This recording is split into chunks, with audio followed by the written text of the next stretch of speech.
आपल्याला लोकांनी निवडून दिलेला आहे, आमचा पराभव केलेला आहे, तो पराभव आम्ही मान्य केलेला आहे, मोठ्या मनाने मान्य केलेला आहे। काही चुका आमच्या झाल्या असतील, जाहीररित्या मी त्या चुकांसाठी माफी मागतो, 1000 वेळा आम्ही माफी मागायला तयार आहे, कारण जनता कधी चुकत नसते।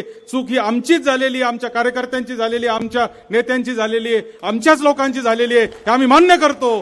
परंतु तुम्हाला एकच सांगतो की दिलेली संधीचं सोनं तुम्ही केलं पाहिजे। तुम्ही तालुक्याच्या राजकारणामध्ये वाईट प्रवृत्ती आणून जर तालुक्याला जर तुम्ही मागे नेण्याचं काम करणार असाल तर ही संगमनेर तालुक्यातली जनता कदापि तुम्हाला माफ करणार नाही। तुम्हाला मिळालेल्या संधीचं सोनं करा, तुम्ही तालुक्यात राहिलेले कामं पुढे घेऊन जा, त्याच्याबद्दल कोणाच्या मनामध्ये दुमत असण्याचं कारण नाही। आणि जर तुम्ही सत्ताधारी आमदार असाल तर मला तुम्हाला या व्यासपीठावरून आज सांगायचंय की मी सुद्धा काही विरोधी आमदार नाहीये। आणि त्यामुळे या तालुक्यातल्या प्रत्येक युवकाच्या पाठीशी, या तालुक्यातल्या प्रत्येक महिला भगिनीच्या पाठीशी, या तालुक्यातल्या प्रत्येक संस्थेच्या पाठीशी खंबीरपणाने उभं राहण्याचं काम भविष्यामध्ये देखील आम्ही या निमित्ताने करणार आहे।